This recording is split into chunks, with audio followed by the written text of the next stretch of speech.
मैं सिर्फ कर्नल साहब की बात सुन रहा था कि पाकिस्तान की जियो पॉलिटिकल जीत हो गई है, उनके अच्छे संबंध है चीन के साथ, रूस के साथ, अमेरिका के साथ। सर कौन सी दुनिया में रहते हैं आप? Do you know that Russia hates Pakistan?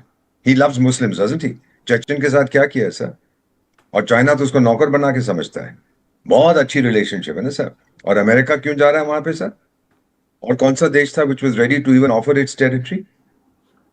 बहुत अच्छे रिलेशंस हैं। जब डोनाल्ड ट्रंप उनको अपना क्या कहते हैं ड्राफ्ट मैसेज भेजता है, और वो जिहादिस्तान का प्राइम मिनिस्टर उसको पब्लिश कर देता है with the message meant for prime minister of Pakistan. Come on sir, let's get real. ये geopolitical location, don't overdo this fact. क्या जियो पोलिटिकल लोकेशन है उसकी sir? I am interested in knowing this. किसके साथ उसके अच्छे संबंध है? Please take a look at its position on the popularity scale. क्या मिल गया? अगर इतने अच्छे संबंध सबके साथ हैं तो आज तो उसको बहुत अमीर देश होना चाहिए था। भीख मांगता क्यों फिरता है सर?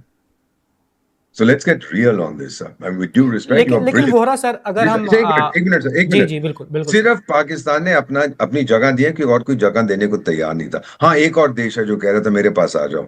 मैंने ये पढ़ा था कहीं पे, वो नॉर्थ कोरिया कह रहा था मेरे पास आ जाओ। वहां क्या करेगा भाई तू जाके? नॉर्थ कोरिया में क्या मध्यस्थता होगी? Sir this whole fact, the fact कि इररेकंसिलिएबल पोजीशंस हैं और ये जा रहे हैं जिहादिस्तान में बात करने के लिए, it's a humiliation for that country. It's a दलाली एविडेंस ऑफ दैट कंट्री, जो हमने कहा था। It doesn't work this way sir, mediations don't work like this.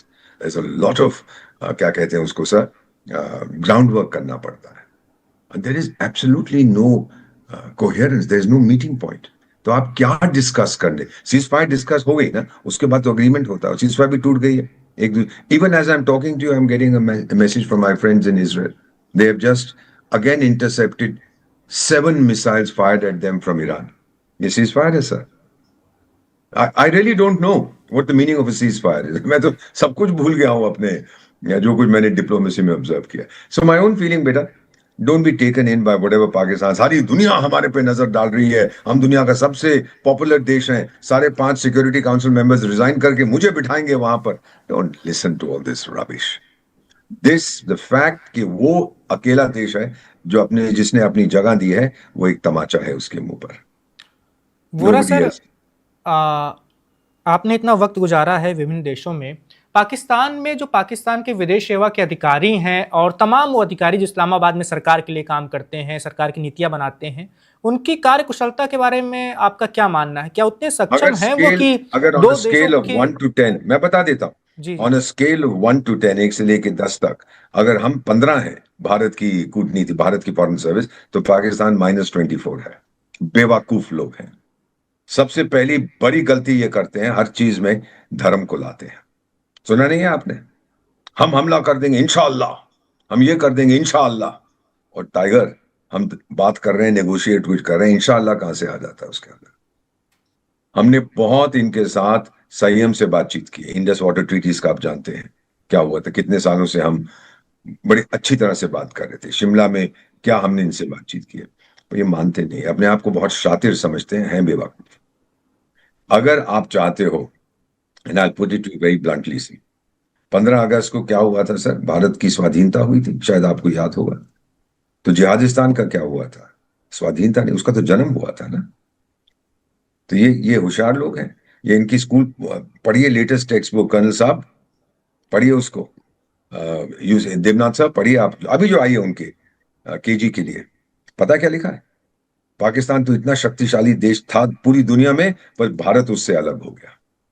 जन्मदिन मुबारक हो आपको। वो उनके अलग नहीं, इतिहास वो की मैं किताबों में अलग तो हूं। बहुत कुछ है सर। उनको उनका थैंक यू वेरी इतिहास मच। तो ही यही 600 यही 700 उसके लोग ईस्वी से पढ़ते शुरू हैं होता है। सब, यही जी। पढ़ के वो जाते हैं आगे बात करने के लिए। This is delusion. हम तो चाणक्य की संतान है, हम समझते हैं सच्चाई। But as far as to answer your question bluntly, वहां के diplomats are totally useless. They have no idea. तभी तो कोई उनको पसंद नहीं करता। क्या कहानी आपने सुनाई है? आप यूएन की लिस्ट देखेंगे सर, सैंक्शंस कमेटी की, अलकायदा की। I was a member sir, मैंने काम किया वहां पर। देख लीजिएगा, 80% of the proscribed terrorist individuals या संस्थाएं जिहादिस्तान की है। तो क्या उसकी दोस्ती बड़ी अच्छी है? किसने वीटो, क्यों इन तीनों ने वीटो नहीं किया उस लिस्ट को? Come come come, let's get real sir. That's all there है। अदरवाइज कर्नल साहब is brilliant, there is no question about, with his own perspective. चलिए, देवनाथ सर के पास चलते हैं। देवनाथ सर, पाकिस्तान को लेकर आपका क्या मानना है? आज 9 तारीख है, परसों वहाँ पर ये बैठक होने वाली है। ईरान के लोग भी वहाँ पर होंगे। अमेरिका की ओर से कहा जा रहा है कि उपराष्ट्रपति जाएंगे और स्टीव विटकॉफ जाएंगे और उसके साथ ही वो ट्रम्प साहब के दामाद भी जाएंगे। 3 बड़े लोग जाने वाले हैं अमेरिका की ओर से। वैभव जी, इसमें कोई शक नहीं है कि जेडी वंस जो हैं वो देखें क्या जादू दिखाते हैं पाकिस्तान में आने के बाद। जहां तक विटकॉफ की बात है या कृष्णर की बात है, वो एकम्प्लिस हैं, इन द सेंस कि वो मिले जुले हैं, उन्होंने बस सिर हिलाना है, साइन करना है। जहां तक देखिए पाकिस्तान की बात है, क्या पाकिस्तान इस तरह के टॉक्स को इन्फ्लुएंस कर सकता है? इन्फ्लुएंस शायद नहीं कर सकता। पाकिस्तान की अभी भी डिप्लोमेटिक तरीके से देखा जाए तो पहुंच कहां तक है? अमेरिका के साथ वो मिलजुल कर छोटे भाई की तरह रहता है। पाकिस्तान चीन को खुश रखने की कोशिश करता है और इसी कोशिश में कभी कभी चीन के एक प्यादे देश की तरह व्यवहार करता है। पाकिस्तान इजराइल को मान्यता नहीं देता, इजराइल भी पाकिस्तान को कुछ नहीं समझता है। ईरान और पाकिस्तान के बीच में जो रिलेशंस हैं ठीक ठाक हैं, लेकिन बीच बीच में तनाव आ जाते हैं। ईरान को बड़ी चिंता है कि ऐसा ना हो कि पाकिस्तान भी अमेरिका के इन्फ्लुएंस में आकर पाकिस्तान की जमीन और हवा का इस्तेमाल अलाउ कर दे अमेरिकन फोर्सेस को। ईरान का सिस्तान प्रांत वही है, बलूचिस्तान के आगे। लेकिन पाकिस्तान को एक एडवांटेज है, वो है कि एक मुस्लिम देश है और युद्ध भूमि से बहुत दूर है।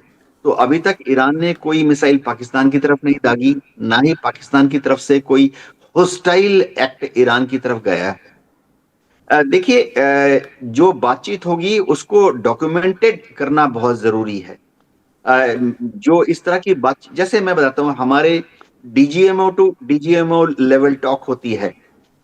मैं तो कूटनीति या राजनीतिक में नहीं था, ना ही इंडियन फॉरेस्ट सर्विस में था, लेकिन फौज में जब पाकिस्तान के डीजीएमओ और हमारे डीजीएमओ की बात होती है, या जैसे चीन के साथ हुआ गलवान के बाद core commander to core commander talk होती है, पूरी बातचीत को रिकॉर्ड किया जाता है। ये बहुत एसेंशियल पार्ट है, क्योंकि एक कॉमा, एक फुल स्टॉप, एक पॉज बहुत बड़े मायने को बदल देता है। उसके बाद जो उसकी रिकॉर्डिंग होती है, उसको सामने रखते हुए डॉक्यूमेंट प्रिपेयर होते हैं। तो जैसे अभी परमाणु मुद्दे की बात हो रही थी वैभव जी, परमाणु मुद्दे पर तो बहुत ही क्लियर है कि जो भी डिस्कशन होनी है वो सिर्फ अमेरिका और ईरान के बीच में नहीं हो सकती है। दुनिया भर में परमाणु हथियारों के लिए सर्वे सर्वा एकमात्र रिकॉग्नाइज्ड बॉडी जो है, अमेरिका उस तरफ, ईरान इस तरफ, रिकॉग्नाइज्ड बॉडी है IAEA, international atomic energy agency. तो जब भी दुनिया में कहीं पर भी, चाहे किसी देश, कई देशों ने एनपीटी साइन की है, कई देशों ने एनपीटी नहीं साइन की है, लेकिन देखिए आईएईए ईरान जाती रही है रेगुलरली। दर्जनों विजिट्स हो गए हैं। पिछले साल 2025 में भी आईएईए ईरान में गई थी।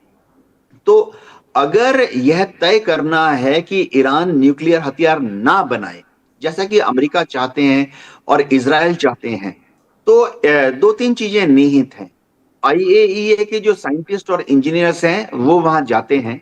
पहली चीज तो ईरान एक पॉलिटिकल कमिटमेंट देना चाहिए, फॉर्मली, मुंह से नहीं, जुबानी नहीं, लिखित में, कि वह न्यूक्लियर हथियार नहीं बना रहा है, ना ही भविष्य में बनाएगा।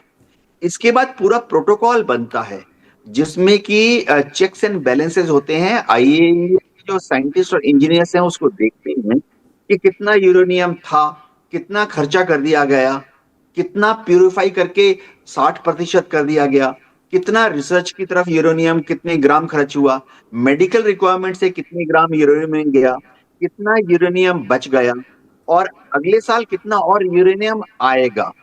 तो इसकी एक कंप्लायंस लिस्ट बनती है। एक डॉक्यूमेंट साइन होता है जिसे कहते हैं एंड यूज डॉक्यूमेंट। तो आईएईए ये देखती है कि पिछले साल एक्स क्वांटिटी यूरेनियम था, उसमें से इतना यूरेनियम इस्तेमाल हो गया। एंड यूज डॉक्यूमेंट बहुत ही सीरियस डॉक्यूमेंट होता है। इसको बड़े जद्दोजहद से, पूरी जिम्मेवारी से और ईमानदारी से बनाया जाता है। ये सब आईएईए करता है। तो ये सब फॉर्मेलिटीज जो हैं एक मल्टी पेज डॉक्यूमेंट का हिस्सा होती है। तो ये नॉर्मल बातचीत, देखिए ये जो जा रहे हैं हमारे, अब जेडी वांस हैं, उनको क्या मालूम है यूरेनियम 235 का। जो इस मुद्दे पर फाइनली बातचीत जब होगी तो अमेरिका की तरफ से भी टेक्नोक्रेट्स आएंगे, ईरान की तरफ से भी टेक्नोक्रेट्स आएंगे।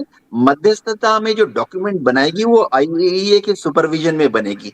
पूरा दारोमदार इसमें है कि कौन प्रूव करेगा कि ईरान न्यूक्लियर बॉम्ब नहीं बना रहा। एकमात्र सर्टिफाइड एजेंसी कौन है? आईएईए। तो पूरा प्रोटोकॉल फिर समझे, ये बहुत लंबा प्रोसेस है। महज 2 हफ्ते में या 2 महीने में नहीं बनता है। न्यूक्लियर बॉम्ब नहीं बनाने के लिए अगर एक डॉक्यूमेंट तैयार करना है, 2 साल लग जाते हैं उस डॉक्यूमेंट को बनाने में। Subscribe to One India and never miss an update. Download the One India app now.